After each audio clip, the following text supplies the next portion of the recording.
Morning. I went to see Paul Reiser last summer, maybe fall. He was out at the North Shore Center in Skokie. Oh, I love that venue. Great theater. How about you guys in Batavia? The Batavia Arts Center in Batavia. Mm-hmm. Friday night, March 8th. Get your tickets now. Stop wasting time. You get your tickets right now or I'm coming to your house. One of the greatest stand-ups of all time by far, but just a really good guy. And, you know, he's tired. He's tired of all of it, but yet he's still doing it for you. Paul Reiser joins us now live from wherever he is. Good morning, Paul. He's tired of all of it. That's the name of my next show. Yeah, you're just tired. You're just tired of all of it, but yet you continue to do it for us. You know what? And not only that, see, a lot of comics will call into radio shows to promote the show. In this case, no, I just call because I miss you. Yeah, well, That's nice. You know what I'm saying? That's the right answer. Now, here's the thing. We had a bit of a falling out, and Paul will remember this.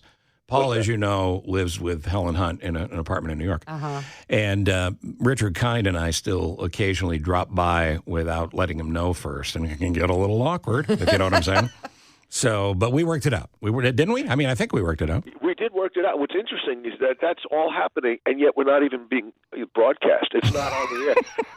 But they still come by our fake apartment, and Helen and I still live in that fake apartment with a dead dog by this point. Oh. Well, it's true. The dog would be 112. Oh, God. Mad About You, Paul, one of my favorite shows ever. But so kind. I love that you popped up on Stranger Things. See, I like to pop up and surprise you. Thank you. I did a show a season or two ago. I did a couple of episodes of The Boys on Amazon. Yeah. And it was a very cool show that I have no business being on. None. And when they called and it asked me to come join the cast for a couple of shows, I had not heard of the show. So I asked my son, who's 23, he's very hip, he knows everything. I said, have you heard of The Boys? Because they want me to be on it. And his answer was, yes, it's great, and you'll hate it. Oh, yeah. I said, why would I hate it? Because I know you. You're not going to watch a show like this.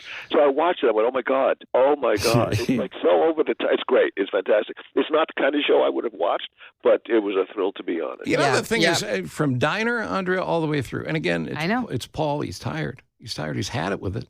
But he just keeps doing it for us. But to do all the stuff you've done, from Diner all the way through, The Boys, and the Kaminsky method, you were so great. Yep.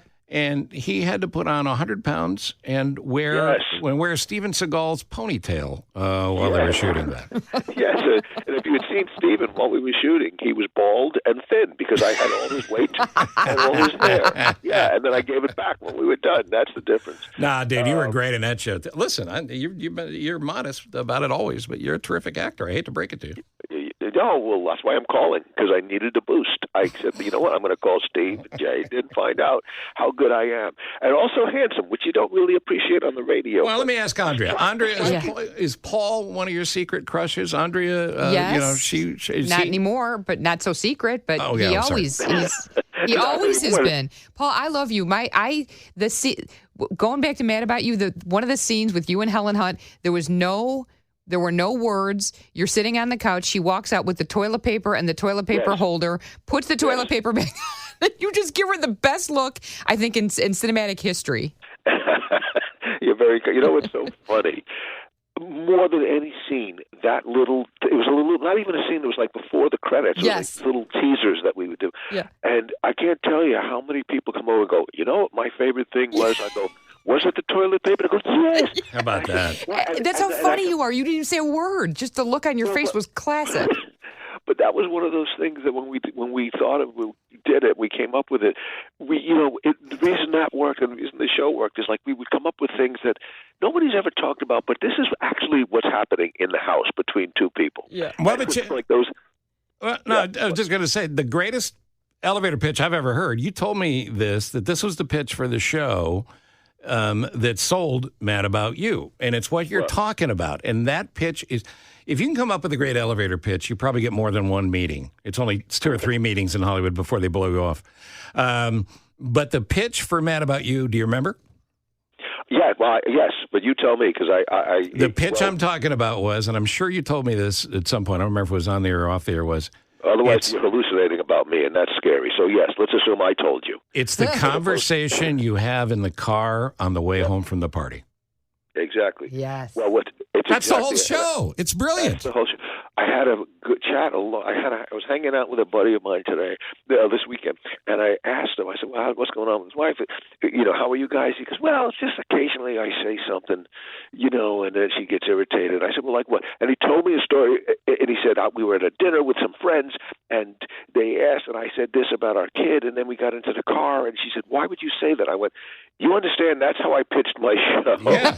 He said, "What you just walked into, dummy, is Right. exactly what all of us fear. It's like you're going to get into the car and go, why? Right. Why would you say that?" Right. It's brilliant. Anyway, so it's, yes. No, it's absolutely brilliant. Now, if you go to paulreiser.com, Andrea, it's not. And I'm sure you will. It's not just for stalkers like you, Andrea. paulreiser.com Thank you. is the place where you can get tickets to this show coming up on March 8th. You can also get snacks.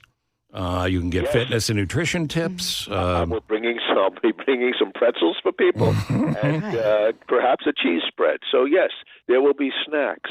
And it's fun. A couple of months ago, I taped my first special in a while. Some people do it every 12 months, every 18 months.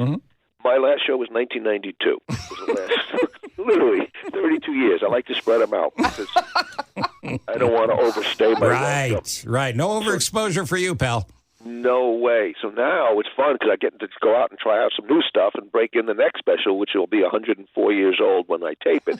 However, but I'm looking forward, and it should be in Batavia. It should be a little warmer, maybe, than January. Listen, it's not terrible now. Thank God for climate change. Thank God. This is where the penguin lobby gets up in arms in D.C. when I talk like this.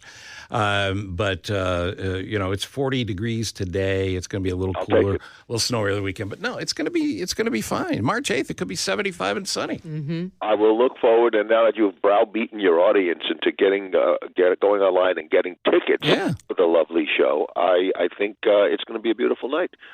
And if you go to Paul Reiser, and this is a limited time offer, if you go to paulreiser.com and you use the keyword Steve Cochran, you can get those tickets at the regular price. Now, that's a limited time offer, but that's not going to last. And you mentioned that you heard this interview. You know what I say?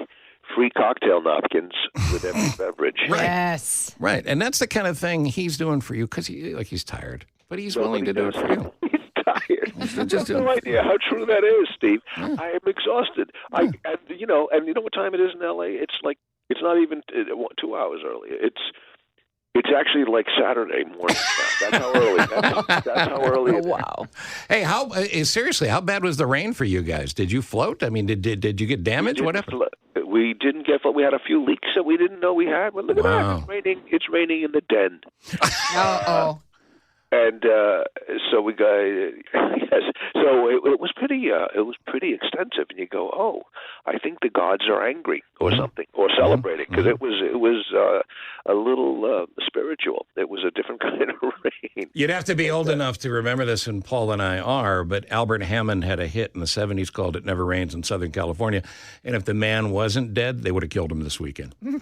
Wow, I see. I didn't know who sang that song, so you're special. You are. That's a good way to put it. You're a special man, Steve. Thank you. Thanks for the audio pat on the head. I appreciate that very much. And if you guys come to the show, for goodness sake, come and say hello, and I will give you a free pretzel. Yes, and a free cocktail napkin. The pride of SUNY Binghamton. Well, I don't know how proud they are, but I went there. That's true. Yeah, and we leave you with the awkward question from our man, executive producer Tom Hush, who gets nervous when he talks to famous people. God, how is he around me all day? But Tom, what is your question for Paul Reiser? Well, my question for Paul Reiser is that you've worked with many lovely people across your career, but I wanted to know, was it scarier to work with J.K. Simmons in Whiplash or the Xenomorph in Aliens? That's a good question, actually. Well, here's the thing. I'm going to say J.K. because the Xenomorph, you do a scene, but then you don't sit together for lunch. Mic drop, and good night. J.K. would go, hey, man, you want to scoot over a little bit, and then you get right. And you throw a cymbal at your head. It's the great Paul Reiser. Say hi to the wife and Helen Hunt. Yes, I will. And thank you so much for being there, and look forward to always a treat to talk to you. All right, bud. Talk to Thanks, you. See you in Paul. March. That's Paul care. Reiser.